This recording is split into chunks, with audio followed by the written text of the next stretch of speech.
Nah, jadi teman-teman untuk pengertiannya sendiri dari bencana alam, sebetulnya ada pengertian yang lebih umum, namun sini aku masukkan pengertian berdasarkan Undang-Undang Nomor 24 di tahun 2007. Jadi undang-undang ini berbicara tentang penanggulangan bencana. Dan undang-undang ini mengartikan bahwa bencana ini merupakan peristiwa atau rangkaian peristiwa yang sifatnya ini mengancam dan mengganggu kehidupan serta penghidupan masyarakat.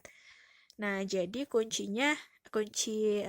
kata kuncinya adalah peristiwa atau rangkaian peristiwa mengancam serta mengganggu. Nah, disebabkan oleh apa? Berdasarkan undang-undang di nomor 24 ini, mereka merumuskan bahwa sebab dari bencana ini ada banyak, yaitu ada yang dari faktor alam atau mungkin faktor non-alam.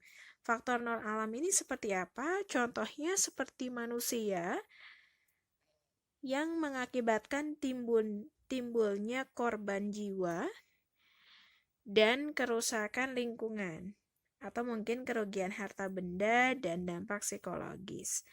Nah, jadi faktor alam sudah tentu dan faktor non-alam ini banyak sekali. Salah satunya adalah manusia atau mungkin kelalaian manusia sendiri atau mungkin faktor lainnya. Nah, lalu teman-teman, di sini sudah aku rumuskan bahwa di Undang-Undang Nomor 24 di tahun 2007 ini sudah mengelompokkan bencana alam menjadi 3 jenis. Jadi ada yang namanya bencana alam, lalu ada yang namanya bencana sosial, dan bencana non-alam. Nah, aku akan menjelaskan satu persatu. Jadi kalau untuk bencana alam ini diartikan sebagai bencana yang diakibatkan oleh peristiwa atau serangkaian peristiwa yang disebabkan oleh alam, antara lain misalnya berupa macam-macam hal ya teman-teman. Misalnya ada faktor cuaca atau faktor iklim atau mungkin memang kontur tanah dan lain halnya. Nah, bencana alam ini diartikan sebagai sesuatu yang pure bencana yang dihasilkan atau diakibatkan oleh alam. Jadi bukan karena faktor manusia dan lain halnya. Nah, bagaimana sih kalau mengenai bencana sosial atau bencana non-alam? Jadi, sebelum kita memasuki hal tersebut, kita akan mengetahui terlebih dahulu, ini bencana alam ini banyak sekali teman-teman contohnya.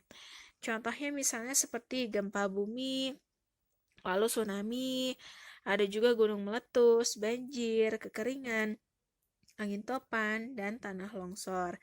Nah, kesemua dari bencana ini disebabkan oleh faktor alam. Kenapa? Karena seperti gempa bumi ini. Gempa bumi ini kan adalah sebuah peristiwa seperti pergeseran lempeng begitu. Nah, pergeseran lempeng ini sudah barang tentu kita tidak bisa memprediksikan kapan terjadinya, mungkin di pukul berapa atau di tanggal berapa, kita tidak tahu. Jadi itu murni karena faktor alam. Lalu seperti tsunami, seperti itu juga kita tidak bisa memprediksi, namun kita hanya bisa memperingatkan misalnya nih biasanya terjadi gempa bumi, lalu ada pergerakan di laut atau di samudra, kita hanya bisa memprediksi apakah gempa bumi ini berpotensi untuk tsunami atau tidak. Nah, hanya bisa sebatas itu saja, namun terjadinya tetap karena alam dan kita tidak tahu kapan terjadinya. Sama halnya seperti gunung meletus, banjir, kekeringan, angin topan, dan tanah longsor. Semuanya terjadi karena faktor alam.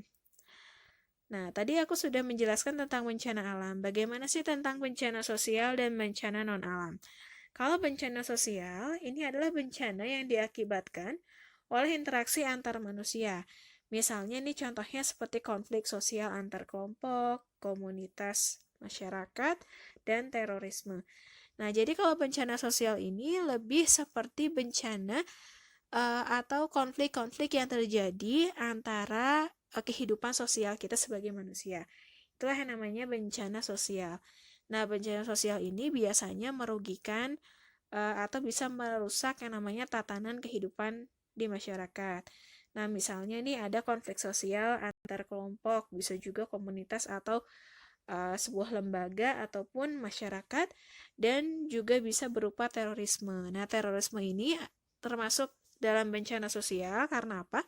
Karena keberadaannya ini sangat meresahkan masyarakat, sehingga bisa membuat beberapa peristiwa lainnya itu jadi lebih buruk begitu. Jadi dengan adanya terorisme atau teror ini, bahkan ada beberapa peristiwa lain atau bencana lain atau konflik lain yang akan terjadi dengan adanya terorisme ini. Nah, berbeda dengan namanya bencana non-alam, jadi bencana yang bukan bencana sosial juga, namun bukan dihasilkan oleh alam juga. Jadi disebutnya bencana non-alam. Jadi bencana non-alam ini bencana yang diakibatkan oleh fenomena non-alam. Misalnya seperti kegagalan teknologi, modernisasi, atau wabah penyakit. Nah, kenapa contohnya seperti itu? Jadi, bencana non-alam ini misalnya seperti kegagalan teknologi atau modernisasi. Nah, misalnya modernisasi ini, misalnya nih, kalau untuk di zaman dahulu mungkin tidak banyak yang namanya kendaraan bermotor. Nah, kalau misalnya di tahun-tahun seperti sekarang, kendaraan bermotor ini sudah sangat banyak. Dan apa sih yang dihasilkan oleh kendaraan bermotor? Yaitu residu. Residunya berupa asap-asap kendaraan. Nah, asap-asap kendaraan ini sudah tentu akan merusak yang namanya lapisan-lapisan pelindung bumi. Nah, hal itulah yang dimaksud dengan bencana non-alam. Jadi, akibat modernisasi, teknologinya berkembang, namun menghasilkan residu yang lebih banyak sehingga merusak alam akhirnya. Walaupun akhirnya bencananya terjadi di sekitar lingkungan kita atau dari alam, namun faktor utamanya yang menyebabkan alam bisa seperti itu bukan karena alamnya, namun karena manusianya dengan kemajuan teknologi dan modernisasinya tersebut. Atau mungkin wabah penyakit. Nah, wabah penyakit ini juga kalau zaman dahulu mungkin penyakit tidak semacam-macam seperti sekarang. Nah, kenapa sekarang penyakit bisa bermacam-macam?